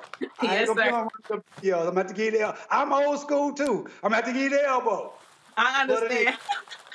You could call a person injury lawyer like me to sue me, but I'm going to give you the elbow. I'm telling you right now. All right. Mustafa. Well, sister, thank you for opening up that can of whoop ass on folks who sometimes need to know what time it is. It's interesting that we've made some strides in relationship to sports and people understanding how amazing female athletes are. And dealing with the misogyny that still exists that we saw, how's your journey been? What tools do you use besides breaking them down on the court to make sure that people understand this is a new day? Well, it was very shocking, to be honest, to see that we still go through that to this day, because, I wasn't in regular gym, so I didn't see how the guys felt about women basketball until I got in there, and then they don't pass you the ball, they don't pick you up, they don't even guard you. So I was like, well, this is opportunity to bring some awareness to women's basketball and women's sports, period. Teresa. Yeah, well, I love it. One, so thank you for representing the women. I was literally sitting here looking at your website, and I can't get over the cartel name of it. So can you tell me a little bit about that? Because I do think names are a very important part of businesses and how we start to evolve them. So tell me a little bit about your website and, some of the individuals that you decided to capture in some of your paintings. Okay, so the name of my website is AW Universe. Thanks for asking. It's basically a universe where I've created a lot of what I do, which is basketball, art, music, and comedy. It's a lot, so I made a universe of it. And a lot of my art, it started within the pro-Black and then it just evolved into a lot of like joyful but happy scenes, and just want to bring some type of joy in a room with the canvases. So yeah. All right, so what is, take us to your website. In terms of, if folks want to check it out, what's the name of it? And can they get your stuff there? So the name of the website is awuniverse.bigcartel.com. You all can order shirts on there, canvases, prints, original artwork. I would love the support. And we're also coming out with shirts for the women, for the basketball movement that we got going on. Today or Angela? And Janae, that's my name. And Janae. All right, then. So they had Angela in the script. So, and Janae. So, all right, then. Well, look, we appreciate it. Good luck. And we'll be looking for your in-shape basketball videos since you said we showed all the out-of-shape videos. All right. Thank you all. Really appreciate the love. And I don't know if you actually from Chicago, because normally when you meet somebody, when somebody says they're from Chicago, they give you the full address of where they grew up. You just said Chicago South Side. See, so what that tells me is you probably grew up in the South suburbs as opposed to the South. See, right there. So I told y'all, which means your ass ain't from Chicago. So why don't you tell people the actual city you grew up in, because your ass is not from Chicago. Well, look, I'm trying to stay incognito out here. No. I need everybody watching. I lived in Chicago 6 years. I keep telling y'all this. And when you meet somebody black who's actually from Chicago, they gonna give you the street and the cross street. Yeah, they gonna say 87th and Cottage Grove. That's what they gonna say. If you meet anybody black who say, hey, I'm from Chicago, and they leave it at that, they ask from a suburb. They are not from Chicago. See, that's why when you said it, I went, she ain't from no damn Chicago. I'm like, she grew up in the south suburbs. Yeah, south suburbs. I do have family in the city, but I ain't gonna claim. Yep, there you go. Busted. All right, then. See, that's right. I just rejected that because I'm like, I saw that. I'm like, oh, she ain't from Chicago. I owe you one for that. They give you the full address. All right. We'll appreciate it. Thanks a lot. Thank you all. All right, take care. Have a good one. See, y'all, that's how you always bust somebody when they say that. I'm telling you. I don't know how they do it in Philadelphia, Teresa, but I'm telling you, anybody black from Chicago, they give you damn near their whole address. They give you the street and the cross street where they from. Always. That's how it works. I probably say the same thing is happening here. If you're like, oh, I'm from Philly. Okay, so where? Oh, if it's not from the suburban county, it's either northwest, southwest. So you got to be very specific. Otherwise, they'll be like, oh, yeah, Montgomery County or Ardmore. Like, okay, so that's the suburban. That's not Philadelphia, but we got it. Hey, Mustafa, just like when I asked what somebody said they're from Houston, you go, no, are you from Houston or are you from a suburb of Houston? Because, see, I have a very simple philosophy. If you are from a place where y'all elect your own mayor and city council, your ass cannot claim the large city. No. So they do the same thing. Oh, yeah, I'm Chicago. No, you can't. No. You from that little bitty ass town. You from Harvey. You from Olympia Fields. You are not from Chicago. I bust them all the time. Same thing from Houston. Like, yeah, I'm from Houston. No, where you grew up? Spring? Your ass from Spring. It's called Spring, Texas. You are not from Houston. Oh, Katie? That is not Houston. So I bust them all the time. Well, when I tell folks, my time living in Detroit, I'm from Freeland Street, so I want to be exact. See? You give me the street. But from when I grew up in Appalachia, I just tell everybody we from that big oak tree over there on the left-hand side. So it's totally different from the rural and the urban. Oh Lord, see now you talking about the countries. That's a whole different thing right there. All right, that is it for us. Hey, folks, let me shout out to the folks at Grambling. I missed yesterday's show because I spoke at Grambling. Yeah, you know they gave me some swag. President Rick Gallo, he a Kappa, but it's all good. It's all good. You know, because again, without Alpha, they known as Kappa Psi. So, I had a good time down there with Grambling. I appreciate the swag they gave me, so that's why I'm rocking the sweater. This is perfect because it was cold as hell here in D.C. It was gorgeous today in the daytime, 50 degrees. When that sun dropped, that temp dropped. So I'm real warm in the zip up right here that Grambling hooked me up. Don't forget, y'all, we have a partnership with McDonald's and Alpha Phi Alpha Fraternity Incorporated, the only real fraternity. Mustafa is a member. I'm a member. DeMario, he belonged to the one of them other youth groups. And so this is in celebration of the 150th anniversary of Alpha and our 7 founders. We're partnering with McDonald's, giving away 7 $15,000 scholarships for juniors and seniors. That's what we're giving away. So we're sitting here, $15,000. Go to tmcf.org. Brittany, put your phone down in the control room. Pay attention to the damn show. Okay, put your phone down. Let me go ahead. We'll come back to the scholarship. See, I told y'all, pay attention in the control room. Okay? Pay attention to the show. Put the phone down. You over there text messaging and on social media. The only thing, no, you are not on GroupMe. You're lying. I can see. It's a big glass window. I can see. See, y'all need to see if Henry turned one of them cameras around.